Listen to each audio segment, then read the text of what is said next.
안녕하세요. 순천대학교 강사 나선혜입니다. 오늘 이 시간에는 글쓰기의 절차와 방법에 대해서 알아보겠습니다. 먼저 주제의 설정부터 구상 및 개요 작성, 자료의 수집과 정리, 마지막으로 퇴고에 대해서 살펴볼 텐데요. 먼저 주제의 설정입니다. 글을 쓰는 과정에서는 필연적으로 여러 가지 지식과 정보들이 동원됩니다.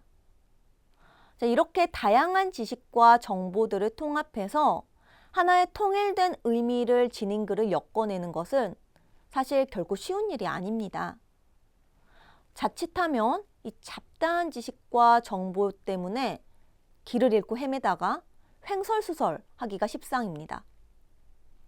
간혹 여러 가지 이야기들을 주절주절 늘어놓고 있기는 하지만 정작 뭘 말하려는 것인지 핵심을 종잡을 수 없는 그런 글들을 대할 수 있는데, 이것은 대부분 의욕만 앞세웠을 뿐 정작 자신이 말하고자 하는 내용을 하나의 통일된 질서로 묶는 데에 실패했기 때문이라고 할 수 있습니다.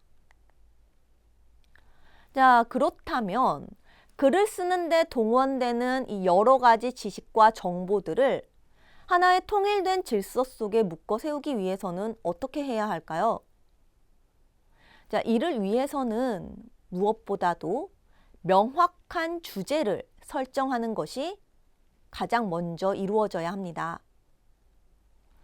주제가 명확하게 설정되어 있을 때야만이 잡다한 지식과 정보들을 그 주제와의 관련성에 따라서 취사 선택하는 일이 가능해지고, 더 나아가서는 그것들을 유기적으로 결합해서 하나의 통일된 의미를 가지도록 만들 수 있기 때문입니다. 따라서 주제를 분명하게 설정하는 일은 글을 쓰는 데 있어서 아주 가장 기본이 되는 일이라고 할 수 있습니다. 먼저 주제의 개념과 기능부터 살펴보겠습니다. 한 편의 글은 아주 많은 문장들로 구성이 되는데요. 이 문장들이 모여서 단락을 이루고, 또 여러 개의 단락들이 모여서 유기적으로 구성됨으로써 한 편의 완성된 글이 되는 것입니다. 그리고 이 한 편의 글을 이루는 문장들은 각각 일정한 내용을 담고 있습니다. 이렇게 보면 이 한 편의 글은 다양한 지식과 정보와 판단들이 모여서 상호작용하는 가운데 완성되는 것이라고 할 수 있겠습니다. 하지만 이런 지식과 정보와 판단들이 아무 관계없이 모두 따로따로 떨어져 있다면 그것은 완성된 글이 아니라 이 단편적인 내용들을 담은 문장들을 그냥 모아놓은 것에 지나지 않게 됩니다. 이런 경우에는 읽는 사람들에게 혼란만 가져다 주고 아무런 의미도 전해줄 수 없습니다. 이것과는 반대로 제대로 된 글의 경우에는 그 글을 이루고 있는 많은 문장과 단락과 그리고 그 단락의 내용들이 서로 유기적으로 관련을 맺으면서 하나의 중심적인 내용으로 모아지는 것을 볼 수 있습니다. 이런 글에서는 각각의 문장들이 담고 있는 내용들은 어떤 식으로든 아주 긴밀하게 서로 연관되어 있고, 또 그 글의 중심적인 내용을 선명하게 드러내는 데에 이바지하고 있는 것입니다. 이렇게 한 편의 글을 이루고 있는 모든 내용들이 집중되는 이 중심적인 내용을 바로 주제라고 합니다. 이런 의미에서 주제란 글에서 중심을 이루는 사상이나 내용, 혹은 한 편의 글에서 가장 핵심이 되는 부분이자 그 글의 내용 전체를 대표하는 것이라고 할 수 있습니다. 주제는 이 여러 가지 지식과 정보와 판단들로 이루어진 그 전체에 통일성 그리고 일관성을 부여하는 역할을 합니다. 이제 이 통일성과 일관성이랑 그냥 저절로 얻어지는 것이 아니라 이 글을 이루는 여러 가지 요소들이 일정한 연관성과 또 질서를 가지고 결합될 때 비로소 얻어지는 것입니다. 이렇게 이 글을 이루는 여러 가지 요소들이 일정한 연관성과 질서를 유지하면서 하나의 의미 있는 전체를 이루도록 만들어주는 것이 바로 주제인 것입니다.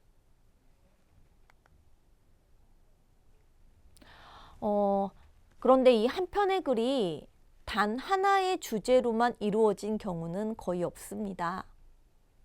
오히려 한 편의 글은 여러 개의 소주제들로 이루어져 있고 그것들이 서로 유기적으로 결합되고 발전하면서 하나의 대주제로 통합된다고 할 수 있습니다. 즉 각각의 단락들은 각각 그 나름의 소주제를 가지고 있고 이것은 다른 단락의 소주제들과 일정한 관계를 가지면서 점차 발전되어 가다가 결국에는 그 글 전체의 주제로 통합되는 것입니다. 여러 개의 문장으로 이루어진 단락은 이 하나의 주제에 의해서 통일성을 부여받게 되고 각기 상이한 서로 다른 소주제들을 안고 있는 여러 개의 단락들은 그 글 전체의 주제에 의해서 통일성을 부여받게 되는 것입니다.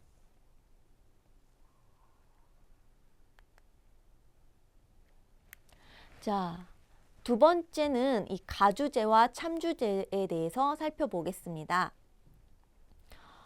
자, 주제가 설정되어 있다고 하더라도 그 주제의 범위가 명확히 한정되지 않으면 글을 쓰기 어렵습니다. 왜냐하면 아무리 단순한 주제라고 할지라도 거기에는 여러 가지 측면이 내포되어 있고 또 그것과 관련된 아주 무수한 정보가 존재하고 있기 때문입니다. 간단한 예로 자기가 다니는 학과를 소개하는 글을 쓴다고 가정해 보죠.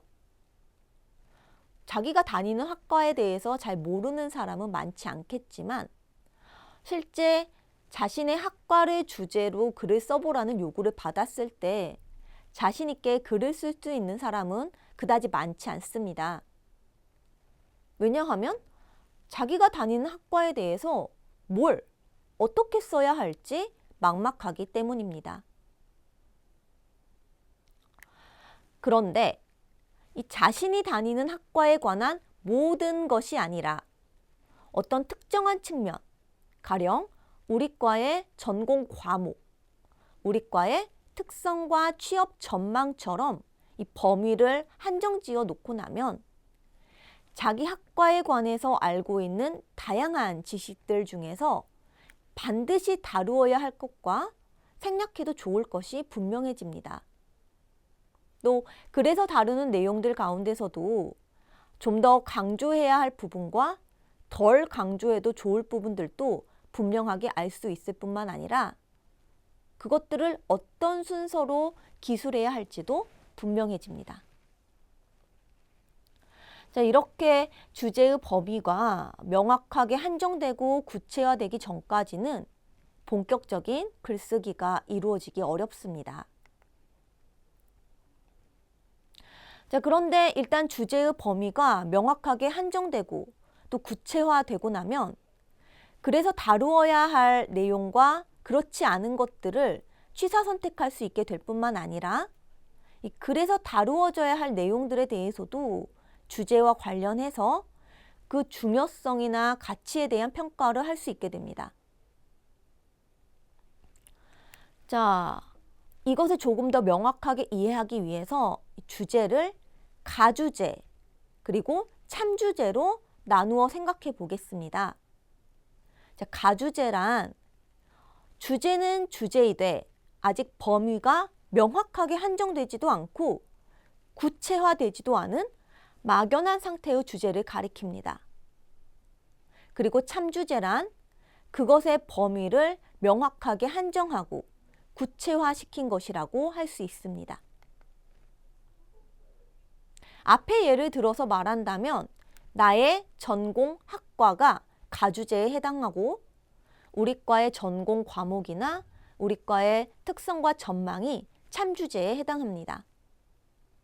가주제 상태에서는 너무나 쓸거리가 많기 때문에 사실상 아무것도 쓸 수가 없고 쓴다고 하더라도 초점이 없는 글이 되고 말 뿐입니다. 하지만 이것을 조금 더 구체화시켜서 참주제의 상태로 발전시키면 쓸거리의 범위도 분명하게 한정되고 그것들이 주제와 이 맺고 있는 관계에 따라서 그 중요성과 가치를 평가할 수 있게 되기 때문에 일관되고 통일된 의미를 지닌 글을 쓸 수 있게 됩니다.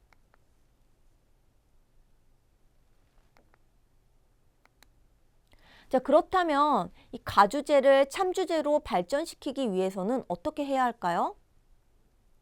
자, 이를 위해서는 무엇보다 먼저 주제의 범위를 일정하게 제한할 필요가 있습니다. 그런데 이렇게 주제의 범위를 제한하는 것이 말처럼 쉬운 일은 아닙니다. 주제의 범위를 무작정 제한하다 보면 중요하고 본질적인 측면을 놓치고 엉뚱한 부분에만 매달리게 될 수도 있습니다. 또 주제에 대한 막연한 인상이나 선입관만 가지고서도 그 주제를 제대로 발전시킬 수 없습니다. 자, 이렇게 보면 결국 이 주제의 범위를 적절하게 제한하는 일은 사실상 이 주어진 주제의 여러 가지 측면에 대해서 공부하고 올바른 지식을 가지고 있을 때야만 비로소 가능해진다고 할 수 있습니다. 이렇게 이 어떤 주제를 구체화해서 참주제의 상태로까지 발전시키기 위해서는 그 주제와 관련된 여러 사항들을 다각적인 측면에서 검토해가지고 깊이 이해하고 있지 않으면 안 됩니다.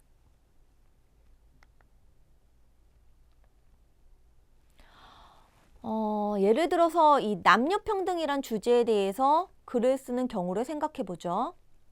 자, 남녀평등이란 주제는 아주 막연한 주제, 즉 가주제입니다. 이것을 참주제로 발전시키기 위해서는 먼저 남녀평등이란 주제의 여러 가지 측면에 대한 검토가 필요합니다. 자, 남녀평등의 문제는 정치적인 면에서도 생각해 볼 수 있고 경제적인 측면에서도 생각해 볼 수 있고 또 가정이나 학교나 직장에서의 남녀평등이란 문제도 생각해 볼 수 있습니다.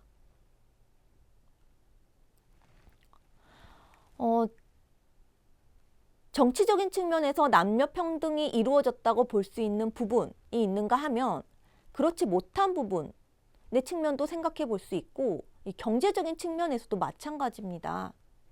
또 가정이나 학교나 직장에서도 남녀평등이 실현된 부분이 있는가 하면 반대로 아직까지도 남존 여비의 관념이 멀쩡히 남아있는 경우도 볼 수 있습니다. 이렇게 여러 경우를 충분히 검토해 본 후에 이 남녀평등에 대한 자기 나름의 판단이 가능해집니다. 자, 이런 과정을 거친 후에야만 비로소 남녀평등이라는 막연한 주제의 범위를 제한하고 그것을 구체화시켜서 참주제로 발전시킬 수 있는 여지가 생겨나고 무엇을 써야 할지 자신감이 생겨납니다. 자, 다음은 주제문의 작성입니다. 자, 참주제가 결정되고 나면 이것을 간단한 문장의 형태로 구체화시킬 필요가 있는데요. 자, 이것을 주제문이라고 합니다. 자, 주제문을 작성할 때 주의할 점에 대해서 간단하게 정리해 보았습니다. 자, 먼저 주제문은 가급적 하나의 완성된 문장으로 아주 간단, 명료하게 작성하는 것이 좋습니다. 두 번째, 주제문은 의문문이 아니라 평서문이어야 합니다. 세 번째, 주제문의 내용은 명확하고 구체적이어야 합니다. 막연한 상태의 주제를 참주제로 발전시켜가는 과정에서 주제는 더욱 구체적이고 명확한 것이 될 뿐만 아니라 이 주제문은 바로 이렇게 명확하고 구체적으로 정리된 주제를 문장으로 표현한 것이 되어야 합니다. 자, 네 번째로 주제문 속에는 주제에 대한 글 쓰는 이의 입장과 태도, 그리고 가치 판단 등이 분명하게 담겨져 있어야 합니다. 자, 마지막으로 주제문의 내용은 명확한 근거에 의해서 입증될 수 있는 것이어야 합니다. 특히 이 문제는 자칫하면 글 쓰는 주관적인 감정이나 이 선입견의 바탕으로 주제를 설정하는 일을 피하기 위해서 반드시 기억해 두는 것이 좋겠습니다.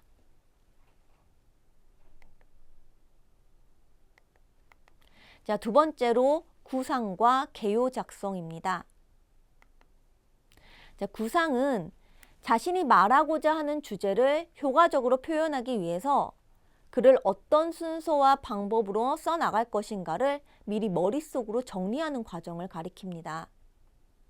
따라서 이 과정에서는 주제와의 관련성에 따라 혹은 자료의 중요도나 자료들 사이의 논리적 선후 관계에 따라 그 자료들을 어떤 순서로 배치할 것인가, 또는 자신이 말하고자 하는 말을 어떤 절차와 논리를 이용해서 써나갈 것인가 하는 것들을 정해야 합니다.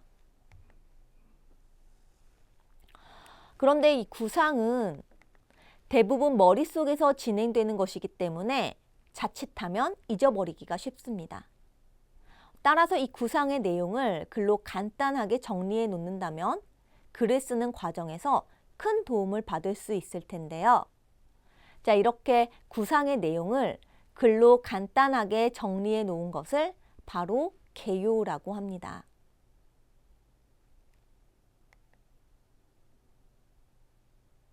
자, 구상의 내용을 바탕으로 이 간단한 개요를 작성해 두면 글의 내용이 일관된 흐름을 갖지 못하고 또 갈팡질팡하거나 엉뚱한 방향으로 전개되어 가는 일을 막을 수가 있습니다. 물론 개요를 작성하는 과정에서 애초에 구상 내용에 변화가 생길 수도 있습니다.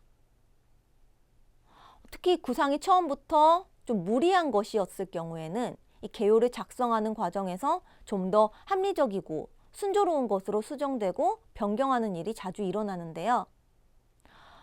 때문에 이 개요의 작성 과정에서 처음에 구상과 실제 작성된 개요를 대조해 보면서 계속해서 자꾸 다듬는 일은 좀 더 좋은 글을 쓰기 위해서 필수적인 일이라고 할 수 있겠습니다.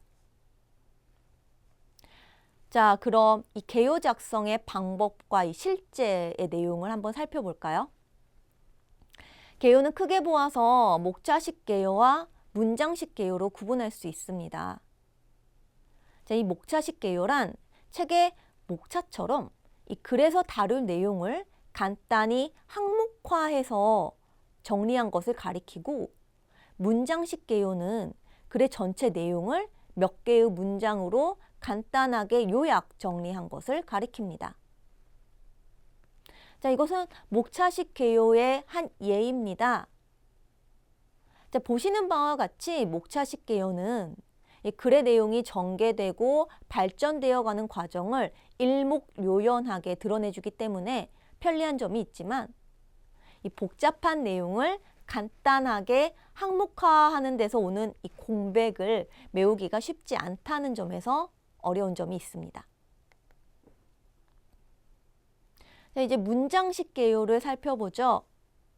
자, 앞에 문장식 개요와는 다르게, 목차식 개요와는 다르게 이 문장식 개요는 글의 전개 과정을 고려하지 않고 글에서 다룰 내용 전체를 짤막하게 요약한 것이기 때문에 글의 전체 윤곽을 이해하는 데 도움이 됩니다.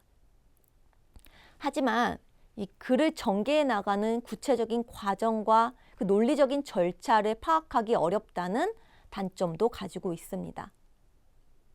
그래서 이 두 가지 개요 작성 방법 중에서 어느 것이 더 낫다 이렇게 단정 지어서 말하기는 어렵습니다. 글의 성격이나 주제에 따라서 혹은 글 쓰는 자신의 필요에 따라서 여러분들이 적절하게 선택해서 활용하시면 될 것입니다. 자, 다음은 자료의 수집과 정리입니다.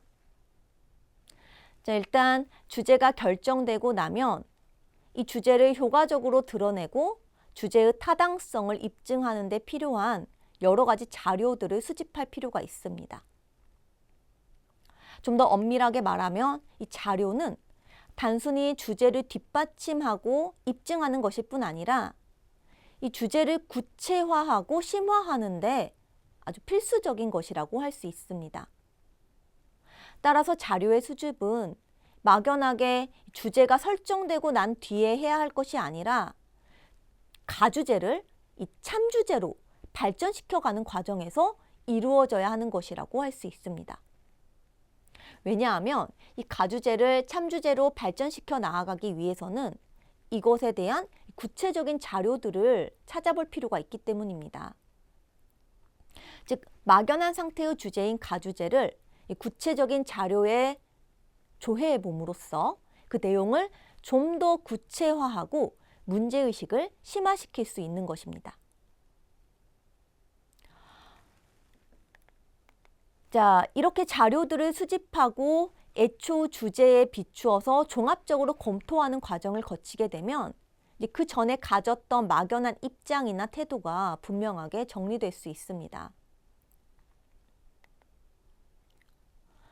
자, 자료를 수집하는 방법은 크게 체험과 관찰, 독서와 청취 등으로 구분할 수 있는데요.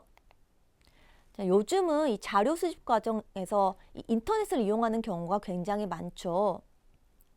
이 인터넷은 무궁무진한 정보의 바다라는 점에서 자료 수집에 큰 도움을 주는데요.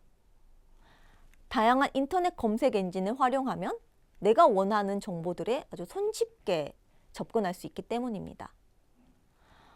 하지만 이 인터넷을 통해서 얻은 지식이나 정보들 중에는 아주 단편적인 것들도 많고 출처가 불분명한 것도 적지 않습니다.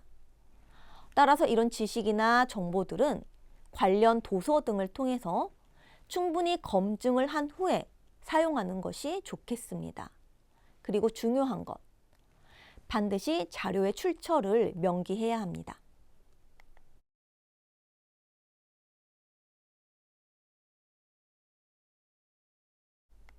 자, 이제 마지막으로 퇴고입니다. 자, 퇴고는 이만하면 되겠지 하는 생각과 조금만 더 하는 사이에서 갈등하는 과정이라고 하겠습니다. 즉, 퇴고는 글을 다 쓰고 난 뒤에 반드시 거쳐야 하는 과정입니다. 어떤 경우는 글을 쓰고 난 뒤에 글을 쓰는 동안 힘들었던 것만 생각하고 자기가 써놓은 글을 되돌아보지 않으려는 사람도 있는데요. 이것은 아주 위험한 태도라고 할 수 있습니다. 우리가 글을 쓸 때는 이 내용들을 엮어가는 데에만 신경을 쓰기 때문에 이 글 전체의 내용과 짜임새를 검토하지 못하는 경우가 많습니다. 따라서 전체적으로는 균형이 맞지 않거나 또 논지가 흐트러지는 경우도 얼마든지 생겨날 수 있습니다. 글을 쓰고 난 뒤에 반드시 자신이 써놓은 글을 몇 번이고 꼼꼼하게 읽어보면서 글을 다듬어야 하는 것은 바로 이러한 이유에서입니다. 퇴고는 이 발표하기 전에 글의 오류를 바로잡는 마지막 기회일 뿐만 아니라 글을 최선의 상태로 만드는 과정이기 때문입니다. 자, 퇴고 과정에서는 다음 몇 가지 사항에 신경을 써야 합니다. 자, 우선 글 전체를 꼼꼼히 읽어보면서 글의 논지가 일관성을 유지하고 있는지, 논지가 불분명하거나 불투명한 부분은 없는지, 혹시 논지를 전개하는 과정에서 무리한 점이나 논리가 비약된 점은 없었는지, 주제를 명확하게 드러내기 위해서 좀 더 보충해야 할 부분은 없는지, 또는 빼버려도 좋을 이 불필요한 군더더기가 끼어들지는 않았는지 하는 것들을 검토해 봐야 합니다. 이 밖에도 이 문장 하나하나를 뜯어보면서 각각의 문장들이 문법적인 규칙을 충족시키고 있는지, 또 자신이 원래 말하고자 했던 내용들을 정확하고 충실하게 표현하고 있는지, 자신이 사용한 용어나 수식어들이 적절한 것이었는지 살펴보는 것도 반드시 태고 과정에서 염두에 두어야 할 사항입니다. 자, 이번 강의에서는 이 주제의 설정부터 구상과 개요 작성, 자료의 수집과 정리, 글쓰기의 절차와 방법에 대해서 알아보았습니다. 자, 다음 강의는 글의 전개와 구성을 주제로 진행되겠습니다. 감사합니다.